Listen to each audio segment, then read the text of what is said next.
तोपर्यंत त्यांनी म्हटलं की 26 तारखेपर्यंत कुठल्याही अफवांवर विश्वास ठेवू नका।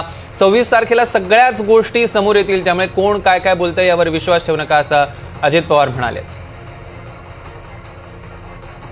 तर आताच्या घडीच्या दोन मोठ्या बातम्या राज्याच्या राजकारणातल्या आपण एनडीटीव्ही मराठीच्या स्क्रीनवर बघतोय। पहिली बातमी, उद्धव ठाकरे आणि राज ठाकरे यांच्या युतीची घोषणा उद्या होणार आहे। दोन्ही ठाकरे बंधू उद्या एकत्र येणार आहे आणि उद्या अधिकृतपणे याची घोषणा होणार आहे। दुसरीकडे जर आपण बघितलं तर 26 तारखेला पुण्यात सुद्धा दोन्ही राष्ट्रवादी एकत्र येताना बघायला मिळणार आहेत। म्हणजेच महाराष्ट्राच्या राजकारणात सक्रिय असलेले दोन मोठी कुटुंब जी वेगवेगळ्या एकच विचारधारेची मात्र वेगवेगळ्या कारणांनी वेगळी झालेली हे दोन्ही पक्षातले हे दोन्ही आता 4 पक्ष झालेले पुन्हा एकदा एकत्र येत आहेत। उद्या ठाकरे बंधूंच्या युतीची घोषणा आणि 26 तारखेला अजितदादा एक विशेष घोषणा करणार आहेत। निदान पुण्यात तरी दोन्ही राष्ट्रवादी एकत्र लढतील असं चित्र आहे।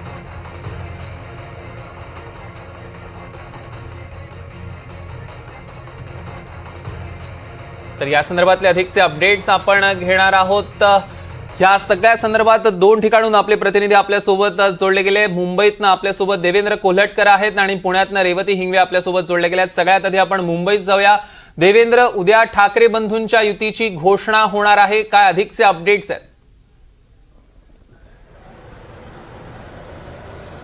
सौरव, आपण बघितलेलं आहे की गेल्या काही दिवसापासून दोन्ही ठाकरे बंधू राजकीय दृष्ट्या एकत्र येतील अशा पद्धतीची शक्यता व्यक्त केली जात होती, कारण तशा पद्धतीच्या घडामोडी ज्या आहेत त्या घडताना पाहायला मिळत होत्या। मराठीच्या मुद्द्यावरती दोन्ही ठाकरे बंधू एकत्र आले, त्यानंतर दोन्ही ठाकरे बंधूंचा स्नेह आणि जिव्हाळा वाढलेला आहे। 20 वर्षानंतर दोन्ही ठाकरे बंधू जे आहेत ते एकत्र आले, कौटुंबिक कार्यक्रमात एकत्र दिसत होते। त्यांचे कार्यकर्ते देखील वेगवेगळे मुद्दे घेऊन हातात हात घालून दोन्ही पक्षाचे कार्यकर्ते एकत्र आंदोलन करताना कार्यक्रम घेताना पाहायला मिळत होते आणि त्यामुळेच चर्चा होत होती की दोन्ही ठाकरे बंधू जे आहेत ते आता एकत्र निवडणुका लढतील। त्या पद्धतीने आपण बघितलेलं आहे की दोन्ही ठाकरे बंधू एकत्र आलेले आहेत, आता राजकीय दृष्ट्या देखील एकत्र येतात आणि राजकीय युतीची घोषणा जी आहे ती उद्या 12 वाजता केली जाणार आहे। त्यामुळे स्वाभाविक आहे दोन्ही बाजूच्या कार्यकर्त्यांसाठी हा आनंदाचा क्षण असणार आहे आणि तोंडावरती दोन्ही ठाकरे बंधू एकत्र येत असतील तरी आव्हान देखील आहे, कारण मुंबई महानगरपालिकेची निवडणूक जी आहे की ठाकरे बंधूंच्या अस्तित्वाच्या दृष्टीने अत्यंत महत्त्वाची असणार आहे। त्यामुळे दोन्ही ठाकरे बंधू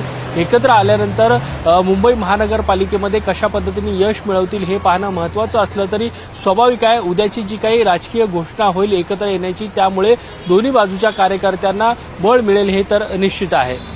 निश्चितच। आणि आपण पुन्हा थेट जाणार आहोत पुण्यात, कारण पुण्यातनं सुद्धा मोठी बातमी आहे। रेवती हिंगवे आपल्यासोबत जोडले गेल्यात। रेवती, दोन्ही राष्ट्रवादी एकत्र लढणारे पुण्यात हे जवळपास स्पष्ट झालंय आणि महत्त्वाचं म्हणजे स्वतः अजितदादा याची घोषणा करणार आहेत, काय अधिकचे अपडेट्स आहेत आपल्याकडे?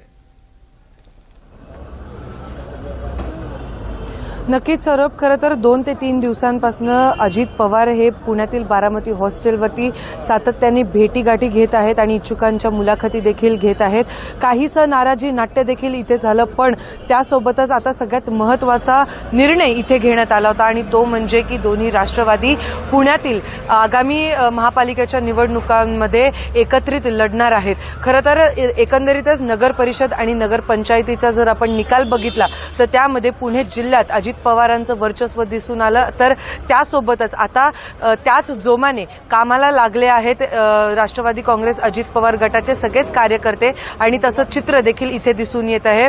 आणि आता काल सगळ्यात पहिले बैठक झाली ती अजित पवार आणि काही वरिष्ठ नेत्यांमध्ये आणि तेव्हा असा निर्णय करण्यात आला की दोन्ही राष्ट्रवादी जे आहे ते एकत्र लढणार आहेत आणि त्यानंतर आज त्या गोष्टीवरती शिक्कामोर्तब झाला, जेव्हा राष्ट्रवादी काँग्रेस अजित पवार गटाचे दोन्हीही शहराध्यक्ष यांनी शरद पवार गटाच्या काही वरिष्ठ अधिकाऱ्यांसोबत भेट घेतली, बैठक झाली आणि त्यानंतर त्यांनी या गोष्टीवरती शिक्कामोर्तब केला की आता पुण्यामध्ये स्थानिक पातळीवरती दोन्हीही राष्ट्रवादी एकत्र लढतील, याच्या पलीकडे जाऊन असं देखील सांगण्यात आलं।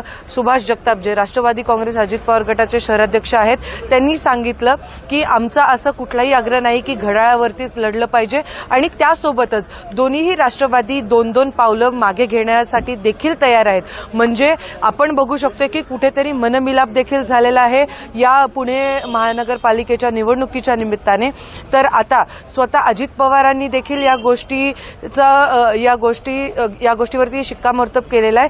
जे इकडच्या कार्यकर्त्यांशी बोलताना, पुण्यातील कार्यकर्त्यांशी बोलताना त्यांनी सांगितलेलं आहे की कुठल्याही अफवांवरती विश्वास ठेवू नका.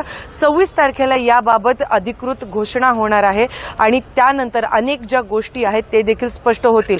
मग त्याच्यामध्ये असा देखील प्रश्न उपस्थित होतो की फक्त पुणे किंवा महानगरपालिकेच्या निवडणुकीच्या पार्श्वभूमीवरती राष्ट्रवादी एकत्र येत आहेत का, खरंच विलिनीकरण होतंय, असे अनेक प्रश्न त्यामागे आहेत. तर आता 26 तारखेला नेमकी काय घोषणा होते हे पाहणं महत्त्वाचं असणार आहे आणि त्यासोबतच कुठल्या चिन्हावरती कोण लढतंय हे देखील तितकंच महत्त्वाचं आहे. पण त्यासोबतच राष्ट्रवादी काँग्रेस शरद पवार गटामध्ये जर आपण बघितलं तर पुणे शहराचे जे अध्यक्ष आहे प्रशांत जगताप त्यांनी देखील नाराजी व्यक्त केली आहे आणि आता सुप्रिया सुळे आणि शरद पवारांच्या भेटी थोडंसं थांबवतो रेवती. शशिकांत शिंदे बोलतायत, थेट जाऊया.